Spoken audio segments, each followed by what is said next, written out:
예루살렘 건축을 시작하다라는 제목을 가지고 느헤미야 2장 11절부터 20절까지 말씀을 좀 살펴봤으면 좋겠습니다. 여러분, 시작은 반이다라는 말을 잘 알 거예요. 시작은 반이다. 그러니까 시작하는 게 힘들지만 시작하고 나면 일이 훨씬 더 수월하다는 거죠. 그래서 시작할 수 있는 게 중요하다, 이런 의미입니다. 실제로 여러분, 비행기 아시죠? 비행기에 처음 설계도를 그린 사람이 갈릴레이라고 그래요. 갈릴레이가 비행기에 처음 설계도를 그렸고 실제로 비행기를 만든 사람이 라이트 형제죠. 그런데 갈릴레이가 설계도를 그린 다음에 실제로 비행기 만들어지기까지 약 300년이 걸렸다고 그래요. 그런데 라이트 형제가 비행기를 처음 만든 다음에 그 다음에 대서양이나 태평양을 건너는 장거리 비행기가 나오기까지는 50년밖에 걸리지 않았다라고 합니다. 그러니까 그만큼 처음 비행기를 만드는 게 힘들어서 그렇지 만들고 나니까 그 다음에 발전 속도가 엄청난 거죠. 그래서 시작하기가 힘들지 시작만 하면 우리가 훨씬 더 수월한 걸 많이 느끼게 돼요. 그래서 시작이 반이다라는 말이 아마 거기서 나온 것이 아닐까 싶습니다. 오늘 본문도 마찬가지예요. 예루살렘 성을 이제 느헤미야가 재건하기 시작합니다. 그 시작하는 데 있어서 느헤미야가 어떻게 시작했는지 좀 살펴보길 원해요. 왜냐하면 시작이 그만큼 중요하기 때문이에요. 그래서 느헤미야가 어떻게 시작했고 그 과정 속에서 하나님께서 어떤 은혜를 주셨는지 좀 살펴보므로 우리도 이 땅을 살면서 어떻게 또 새로운 도전이나 하나님이 주신 사명들을 우리의 삶 가운데 이루어갈 수 있을지에 대해서 몇 가지 이야기를 좀 나눠봤으면 좋겠습니다. 우리 먼저 11절과 12절 말씀 같이 한번 읽어볼까요? 같이 읽도록 하겠습니다. 내가 예루살렘에 이르러 머문 지 사흘 만에 내 하나님께서 예루살렘을 위해 무엇을 할 것인지 내 마음에 주신 것을 내가 아무에게도 말하지 아니하고 밤에 일어나 몇몇 사람과 함께 나갈새 내가 탄 짐승 외에는 다른 짐승이 없더라. 내가 예루살렘에 이르러라고 시작되어 있죠. 느헤미야가 예루살렘에 도착한 거예요. 느헤미야는 예루살렘 성이 불타고 성벽이 무너졌다는 소식을 듣게 됩니다. 그 소식을 듣고 너무 안타까워서 이를 위해서 주야로 밤낮 없이 기도하죠. 기도하다가 아닥사다 왕에게 건의를 합니다. 저를 보내셔서 성벽을 재건하게 해달라고. 왕이 승낙을 하죠. 그래서 느헤미야가 정말 준비를 해서 예루살렘에 도착하게 됩니다. 그 당시 느헤미야는 수산성에 있었는데 예루살렘까지 오는데 적지 않은 거리예요. 그 당시에 특별히 교통수단이 발달되어 있지 않기 때문에 많은 시간과 에너지가 들었을 겁니다. 그런데 예루살렘 도착한 다음이 이상해요. 왜 이상할까요? 도착한 다음에 머무른 지 3일 만에 이렇게 돼 있어요. 그러니까 3일 동안 아무것도 안 하고 그냥 쉬는 모습들을 보게 됩니다. 사실 여러분들 중에서 건축하시는 분들이 있을 거예요. 집을 지을 때 제일 중요한 게 뭘까요? 집을 지을 때 제일 중요한 게 뭘까요? 튼튼히 짓는 것, 아름답게 짓는 것. 뭐 그거 다 중요하죠. 근데 건축을 할 때 제일 중요한 건 뭐냐면 공사 기간이라고 이야기해요. 왜냐하면 공사 기간이 길어질수록 비용도 많이 들고 더 많은 시간들과 에너지가 들기 때문이죠. 그래서 건축을 할 때는 공사 기간을 맞추는 게 굉장히 중요합니다. 그런 점에서 보면 느헤미야가 지금 뭘 하려고 왔어요? 성벽을 재건하려고 왔잖아요. 그럼 최대한 빨리 시작하는 게 좋겠죠. 왜냐하면 중간에 다른 어려움들이 있을 수 있으니까 빨리 시작하는 게 좋습니다. 그럼에도 불구하고 아무 일도 하지 않고 3일 동안 쉬는 모습들을 보게 돼요. 특별히 오늘 본문에 보면 침묵하면서 쉬었다라고 이야기를 해요. 아무에게도 이야기하지 않고 그냥 쉬었어요. 게다가 느헤미야가 예루살렘 성에 도착했을 때 심정이 어땠을까요? 어떤 면에서는 그 당시에 느헤미야는 어떤 사람이에요? 예루살렘 사람들 입장에서는 금이 환영이죠. 그 당시에 예루살렘은 페르시아의 지배를 받고 있었어요. 그런데 그 넓은 제국인 페르시아의 왕의 최측근이잖아요. 비서실장이잖아요. 얼마나 성공한 인물이에요. 많은 사람들이 느헤미야를 주목했겠죠. 야, 느헤미야가 왔대. 야, 느헤미야가 뭘 할까? 왜 온 걸까? 많은 사람들이 주목을 받고 관심을 받았어요. 그럼에도 불구하고 아무 말 하지 않습니다. 그리고 조용히 3일 동안 쉬었다라고만 성경은 말하고 있어요. 고향에 돌아온 느헤미야는 심정이 어땠을까요? 정말 어떤 면에서는 기쁨이 있었겠죠. 오랜만에 예루살렘 성을 보았으니까. 하지만 반대로 너무나 큰 슬픔이 있었겠죠. 왜요? 성전이 무너져 있잖아요. 성벽이 무너져 있잖아요. 울분도 있었고 답답함도 있었겠죠. 다양한 감정이 들었을 거예요. 그런데 이런 감정을 일체 이야기하지 않습니다. 아무에게도 자기의 감정과 마음을 이야기하지 않아요. 그리고 조용히 쉬었다라고 성경은 이야기합니다. 사실 오늘날 우리 사회는 속도를 굉장히 중요시 여겨요. 그래서 여러분 아마 이런 이야기 들어보셨죠? 시간은 금이다. 시간이 돈이다. 시간이 왜 돈이라고 이야기해요? 빨리 할수록 좋다는 거죠. 시간을 낭비하지 말라는 거죠. 그만큼 시간이 중요하다는 거죠. 그래서 속도, 똑같은 일도 빨리 하는 거 훨씬 더 중요시 여깁니다. 오늘날 현대사회는 속도를 굉장히 중요시 여겨요. 그럼에도 불구하고 우리가 기억할 것이 있어요. 정말 시간이 중요하고 시간이 돈이지만 때로는 뭘 해야 돼요? 멈추어서 쉴 줄 아는 지혜도 필요한 거예요. 그래서 폴리갑이라고 초대교회 지도자 중에 한 명은 서머나 목사님 중에 목회자 중에 한 분은 뭐라고 얘기했냐면 활도 쓰지 않을 때는 줄을 풀어 놓아야지 언제나 줄을 메어두면 못 쓰게 되는 법이다. 여러분 활 아시죠? 활도 쏠 때는 줄을 팽팽히 당겨 놓습니다. 그런데 활을 쓰지 않을 때 이 줄을 풀어놔요. 왜냐하면 줄을 계속 묶어 놓으면 어떻게 돼요? 활이 그 긴장감을 못 이겨서 나중에 활을 쏘려고 하면 안 나가요. 기타도 마찬가지죠. 기타를 쓸 때 어떻게 해요? 기타 줄을 치지 않을 땐 줄을 많이 풀어 놓는다고 그래요. 왜냐하면 나무가 휘지 않도록. 그래서 쉼이 절대적으로 필요하다는 거죠. 그리고 실제로 많은 사람들이 연구를 해봤어요. 어떤 연구를 해봤냐면 쉬지 않고 계속해서 공부하는 그룹이 있어요. 그리고 나머지 다른 그룹은 90분마다 15분씩 정기적으로 쉬어요. 그래서 쭉 공부를 시켰어요. 한쪽은 쉬지 않고 공부하게 하고 한쪽은 쉬게 하고. 그 결과 어느 쪽이 더 성적이 잘 나왔을까요? 쉰 쪽이 훨씬 더 잘 나왔어요. 그런데 이 쉰다는 게 단순히 쉬는 게 아니라 쉴 때 뇌가 복습을 한다고 그러더라고요. 자기가 배운 걸 돌아보게 하는 거죠. 그래서 쉼이 그만큼 중요하다는 거예요. 우리도 마찬가지예요. 우리의 인생길을 계속해서 달려가잖아요. 1월, 2월, 3월, 1일, 첫날, 둘째 날, 셋째 날, 30일까지 쭉 달려가요. 그런데 우리가 중간에 멈춰 설 줄 아는 지혜가 필요해요. 멈춰 서서 쉴 줄 아는 지혜가 필요합니다.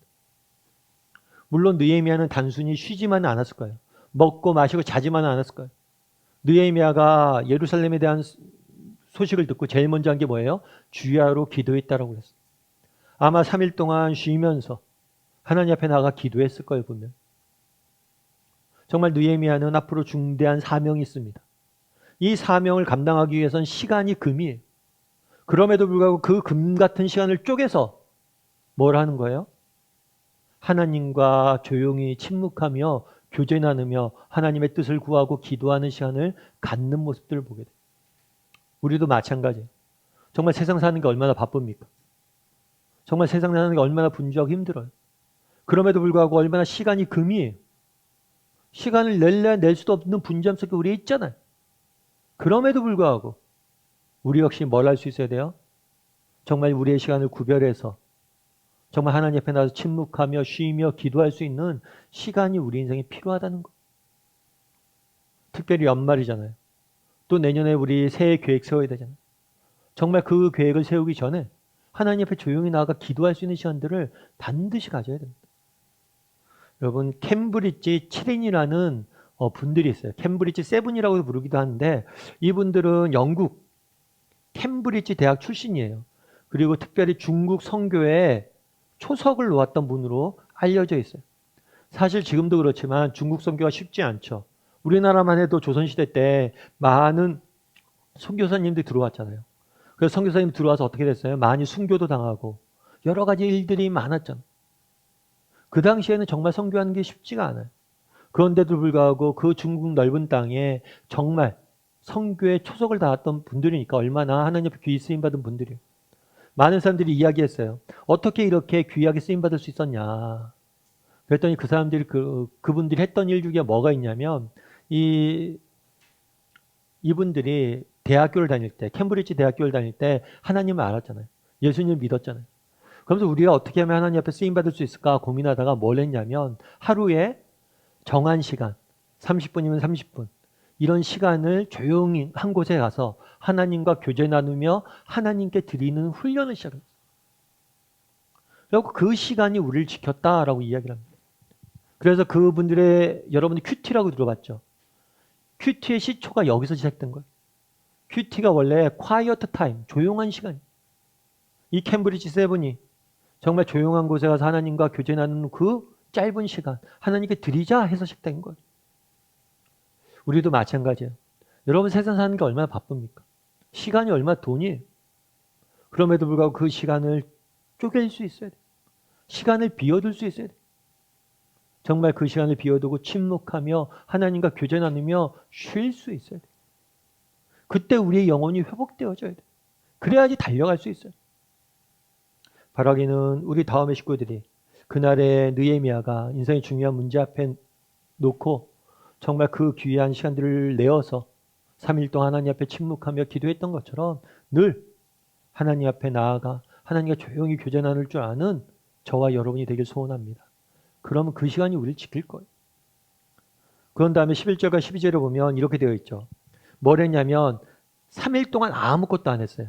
그런 다음에 밤에 일어나라고 되어 있어요. 그러니까 우리나라 같은 경우에는 하루의 시작을 아침에 해가 뜨면 시작한다고 생각하잖아요. 그런데 유대 사람들은 어떻게 하냐면 하루의 시작을 해가 지면 시작된다고 생각했어요. 해가 지면 이제 새로운 날이 시작된 거죠. 그래서 밤에 일어났다는 것은 뭐냐면 3일 지난 다음에 첫 시간에 일어난 거예요. 일어나서 뭘 했냐면 사람들과 함께 나갔어요. 이때도 아무 말 없이 조용히 나갔어요. 그거 왜 나갔을까요? 나가서 뭘 했냐면 성벽을 하나하나 둘러보면서 조사를 시작합니다. 느헤미야는 소식을 들었어요. 성벽이 무너졌다는 소식을 듣고 그럼 어떻게 성벽을 재건할 수 있을까 해서 미리 좀 준비해 왔습니다. 그럼에도 불구하고 느헤미야는 그 밤에 일어나서 뭘 하는 거예요? 하나하나 눈으로 직접 확인하는 거예요. 들은 걸로 만족할 수 없었어요. 하나하나 눈으로 확인하면서 하나하나 조사하고 준비하는 모습들을 보게 돼요. 보세요. 느헤미야 당시에 어떤 위치였어요? 왕이 비서실장이었어요. 많은 사람들이 그를 주목하고 있습니다. 그가 말 한마디만 하면 사람들은 일사천리로 움직일 수 있었을지 몰라요. 그럼에도 불구하고 사람들에게 말하기 전에 사람들의 성벽을 재건합시다 라고 말하기 전에 시간이 얼마나 급해요. 빨리 시작해서 빨리 해야죠. 그럼 빨리 사람들에게 말해야 되죠. 근데 말하기 전에 뭘 해요? 기도한 다음에 철저히 자기가 조사하고 준비하는 모습들을 보게 돼요. 지난주에도 나눴지만 느헤미야에게서 우리가 배울 수 있는 점은 무엇이냐? 그것은 준비하는 사람이라. 철저히 준비한다. 나폴레온 힐이라는 분이 계세요. 이분 같은 경우에는 성공학 교수예요. 성공학. 그러니까 성공학, 어떻게 하면 성공할 수 있을지에 대해서 연구하는 사람이죠. 근데 성공학 학자인데 뭐라고 얘기하냐면 기회는 준비된 사람들에게만 따라다닌다. 어떤 사람의 눈에는 기회만 보이고 어떤 사람의 눈에는 문제만 보인다. 똑같은 현실이에요. 그런데 똑같은 현실에 어떤 사람은 뭐예요? 기회로 받아들이고 어떤 사람은 역경과 문제로 받아들이고. 그럼 이런 차이가 어디서 나냐? 준비가 되어 있냐 안 되어 있냐. 준비가 되어 있다면 기회는 많이 찾아온다는 거예요. 지난주에 제가 나눴지만 정말 우리 인생에 기회가 부족하지는 않다고 저는 생각합니다. 하나님께서 제 인생에도 기회를 많이 주셨어요. 그래서 정말 안타까운 것은 기회는 많았는데 제가 준비가 되지 못한 경우가 너무 많았어요. 정말 우리가 진짜 고민할 것은 기회의 부재가 아니라 준비의 부족. 그런 면에서 느헤미야는 꼼꼼히 모든 것들을 준비하는 과정들을 보게 되는 거예요. 여러분, 이랜드 아시죠? 이랜드. 이랜드의 회장님이 이제 박성수 회장님인데, 박성수 회장님 같은 경우에는 이제 대학부 때, 성도교회 대학부 때 오카노 목사님의 지도도 받고, 또 젊었을 때부터 사업을 하면서 믿는 자로서 믿음의 기업을 좀 세우려고 노력을 했었죠. 뭐 그런 노력에 대해서 양과 음이 있습니다. 모든 면에서 완벽한 분은 아니시니까. 그런데 우리가 아무튼 이분이 열심히 믿음으로 기업을 운영을 하려고 했어요. 근데 이분이 간증 중에 이런 간증이 있어요. 어떤 간증이 있냐면 박성수 장로님이 이제 원래 대학교 때는 건축학과 출신이에요. 건축학과니까 이제 성벽을 짓는 거죠. 집을 짓는 거죠. 그런데 건축학과 출신인데 4학년 때 병에 걸려요. 어떤 병에 걸렸냐면 근육 무기력증에 걸려요. 이게 어떤 병이냐면 몸에 있는 모든 근육에 힘이 빠지는 거예요. 움직이질 못하는 거예요. 하루 종일 누워만 있어야 되는 거예요. 대학교 4학년이면 이제 막 취직해야 되잖아요. 얼마나 중요한 시기에. 그런데 몇 년 동안, 수년 동안 꼼짝달싹 못하고 누워만 있었던 거예요. 얼마나 답답했겠어요, 젊은 날에. 언제 이 병이 나올지도 모르고. 그런데 결국에 하나님 은혜로 낫게 하셨어요. 낫게 했는데 너무 시간이 많이 흐른 거예요. 그 당시에는 졸업한 다음에 취직 정년기가 있어요. 그러니까 특정 나이가 지나면 취직을 못 하는 거예요. 그러니까 더 이상 취직할 데가 없어요. 그래서 시작한 게 뭐냐면 이하여대 앞에 가서 청바지 장사를 시작을 했어요. 그게 이랜드의 전신이 된 거예요. 그러면서 그분이 그런 이야기를 하더라고요. 참 근육 무기력증이 걸려서 4년 동안 누워 있어서 할 게 없잖아요. 할 게 없어 자기가 할 수 있는 게 아무것도 없으니까 두 가지밖에 안 했대요. 뭘 했냐면 하나는 성경책 읽는 거고 하나는 경영학 책을 읽었대. 그런데 그 4년 동안 내가 읽었던 책이 이후에 정말 이렇게 기업을 하면서 자신의 믿음을 지키고 또 기업을 경영하는데 너무나 큰 도움이 됐다. 4년 동안 누워만 있다라고 생각을 했는데 그 시간을 통해서 하나님께서는 저를 준비시키고 있었다는 거예요. 여러분 우리도 마찬가지예요. 정말 우리 인생을 살다 보면 정말 내 인생이 답답하고 모든 계획이 무너지고 정말 어떤 소망도 없는 것처럼 보내지는 시간들이 있을 수 있습니다.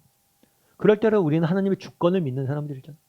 그래, 하나님께서 나를 준비시켜서 사용하려고 기다리시는 것이다.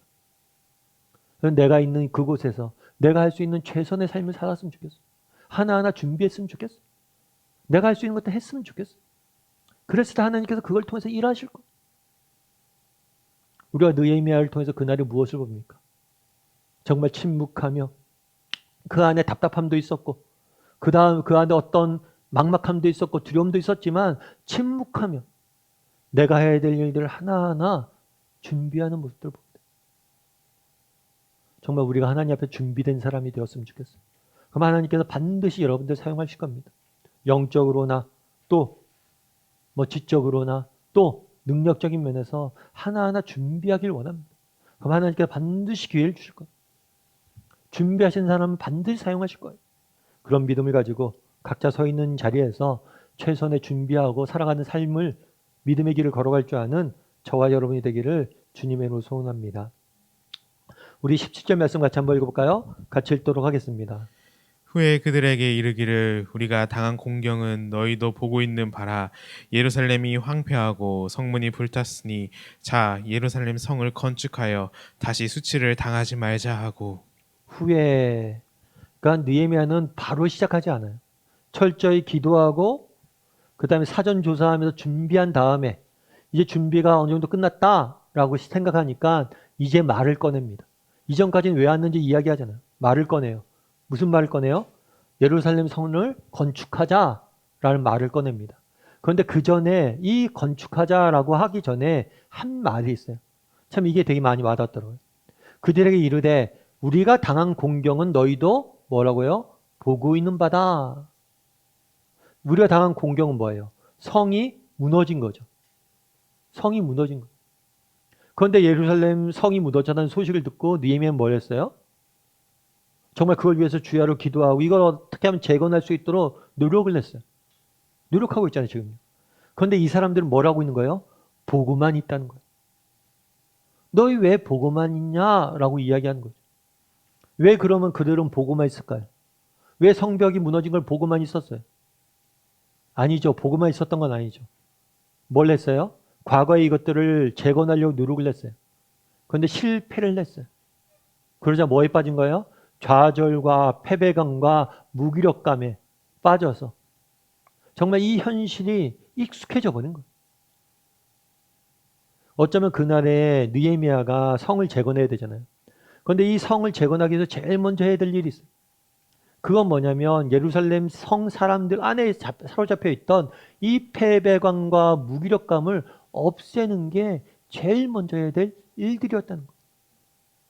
여러분 코끼리 아시죠? 코끼리는 지구상에서 가장 몸집이 큰 동물로 알려져 있어요. 근데 이 코끼리가 하루에 먹는 양이 300kg이래요. 그리고 100리터의 물을 마신대. 그리고 먹는 시간이 15시간 이상이에요. 그러니까 눈만 떠 있으면 계속해서 먹는 거예요. 여러분들 다큐멘터리나 이렇게 코끼리 모습 보면 늘 풀을 뜯고 있잖아요. 늘 먹고 있는 거예요.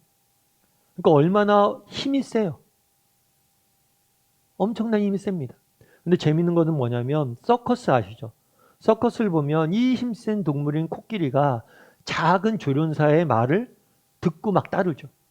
그래서 어떤 사람이 연구를 해봐서 어떻게 이렇게 코끼리가 조련사의 이야기를 듣고 따르나 했더니만 코끼리가 아기 코끼리였을 때 이 코끼리를 밧줄에 묶어둔대요. 그럼 아기 코끼리가 이 밧줄을 끊으려고 할까요? 안 할까요? 끊으려고 해요. 그런데 안 끊기잖아요. 그러면 재밌는 건 뭐냐면 이게 안 끊기니까 이 코끼리가 커서도 밧줄에 묶여져 있으면 그걸 안 끊는데. 왜냐? 자기의 이미 과거에 실패했잖아요. 그 패배감에 젖어서 익숙해져서 도전하지 않는 거죠. 우리도 마찬가지일 수 있다는 거예요. 우리에게도 정말 우리 마음속에도 과거의 경험이 얼마나 중요합니까? 경험만큼 우리의 인생이 중요한 건 없어요. 그런데 과거의 경험이나 내가 알고 있는 지혜나 지식이나 들은 말들이나 이런 것들을 갖춰서 믿음의 도전들을 안 하고 있지는 않냐는 거예요. 왜 그걸 보고만 있어요? 성벽이 무너져 있는데. 왜 너희 보고만 있냐는 거예요. 아무도 왜 이걸 안 고치자는 거예요. 왜 안 고쳐요? 이미 마음속에 마음의 밧줄에 매여져 있기 때문에 아니냐는 거예요. 제가 최근에 어떤 오디션 프로그램을 봤는데 그 프로그램에서 어떤 가수가 이렇게 오디션 프로그램이니까 이제 도전하는 거잖아요. 그러면 자기를 소개하는데 자기 소개를 어떻게 하냐면 나는 무모한 가수다 이렇게 소개를 했어요. 그리고 왜 무모하냐 그랬더니만 이분이 예전에는 막 시골에서 가수가 되겠다고 서울에 올라왔죠. 무작정 올라왔대요. 가수가 되고 싶어서. 그래서 가요 프로그램에 있으면 방청객으로 참여했었대요. 근데 방청객 인터뷰를 하잖아요. 인터뷰를 하는데 당돌하게 지금은 제가 방청객이지만 나중에 이 무대에 올라가서 노래 부를 거라고. 그리고 실제로 그렇게 도전해서 가수가 돼서 노래도 부르고 그 무대에서 그렇게 가수가 됐대요. 그런데 어느 순간부터 가수가 된 다음에 과거에 가졌던 그 도전 정신이 점점 사라짐을 느끼고 있어서 너무 그게 안타까웠대요. 그래서 과거에 느꼈던 그것들을 회복시키고 싶어서 무모한 가수가 됐으면 좋겠다. 그 말을 하더라고요. 그걸 듣던 심사위원도 그런 얘기를 해요. 공감이 된다고. 어쩌면 우리도 현실이라는 이름에 너무 용기를 잃어버리진 않았나. 자기도 그런 생각이 든다. 우리는 어떨까요? 저도 많이 생각을 해요. 막 청년부 때 정말 하나님 나라에 대한 꿈들을 가지고 정말 도전하고 정말 무모하게 그렇게 살았던 것 같은데 지금은 내 안에 그런 것들이 다 사라져 있지 않나? 너희 왜 보고만 있냐는 거예요, 성벽을. 정말 우리도 혹시라도 내 마음의 밧줄, 나에겐 이런 마음의 밧줄이 없는지 돌아봤으면 좋겠어. 그리고 그런 마음의 밧줄이 있다면 그것들 끊고 한번 정말 무모하게 믿음으로 도전해봤으면 좋겠어. 그랬을 때 하나님 주시는 은혜를 맛볼 수 있는 거예요. 그들의 마음속에 있는 그 마음의 밧줄을 먼저 끊고 싶었던 거예요, 느헤미야. 그런 다음에 느헤미야가 뭐라고 했을까요? 우리 17절과 18절 말씀을 다시 한번 읽어볼까요? 후에 그들에게 이르기를 우리가 당한 공경은 너희도 보고 있는 바라. 예루살렘이 황폐하고 성문이 불탔으니 자 예루살렘 성을 건축하여 다시 수치를 당하지 말자 하고 또 그들에게 하나님의 선한 손이 나를 도우신 일과 왕이 내게 이른 말씀을 전하였더니 그들이 말 일어나 건축하자 하고 모두 힘을 내어 이 선한 일을 하려 하매. 예, 예루살렘 성전을 건축하자라고 이야기하고 말을 덧붙여요. 어떤 말을 덧붙이냐면 또 그들에게 하나님의 선한 손이 나를 도우신 일과 왕이 내게 이른 말씀을 전하였더니 선한 손이 나를 도우신 일은 뭐예요? 느헤미야가 소식을 듣고 아닥사다 왕에게 건의를 하죠. 이것들 고쳐달라고. 이걸 고치게 도와달라고. 그랬더니 이 왕이 허락하죠. 이 왕이 어떻게 허락하셨냐는 거예요. 하나님이 도우셨다는 거예요. 내가 이 소식을 듣고 정말 기도하고 정말 하나님 앞에 믿음으로 도전했더니 그들이 날 도왔다. 하나님이 나를 도우셨고 아닥사다 왕이 이것들을 허락하셨다. 그래서 왕이 내게 이른 말씀, 이 모든 걸 허락한 내용들을 이야기한 거죠. 그럼 이 말을 듣는 이스라엘 예루살렘 성 사람들의 심정은 어땠을까요? 앞서 이야기했던 것처럼 예루살렘 성에 있었던 사람들은 한 번 이 성전을 재건하려고 노력을 했습니다. 그런데 주변의 방해로 실패를 했어요. 왕에게 모함까지 해서 왕이 이것들 금지시켰어요. 그랬을 때 어땠을까요? 그때 심정이 어땠을까요? 이 사람들이 그냥 했을까요? 그때도 기도했을 거예요. 하나님 앞에 기도했을 거예요. 하나님, 정말 우리가 이 성을 건축하려고 합니다. 하나님 도와주세요. 라고 그러는데 실패하고 무너졌어요, 결국. 그때 심정이 어땠을까요? 여러분이라면 어떻겠어요? 하나님 앞에 섭섭하지 않았겠어요?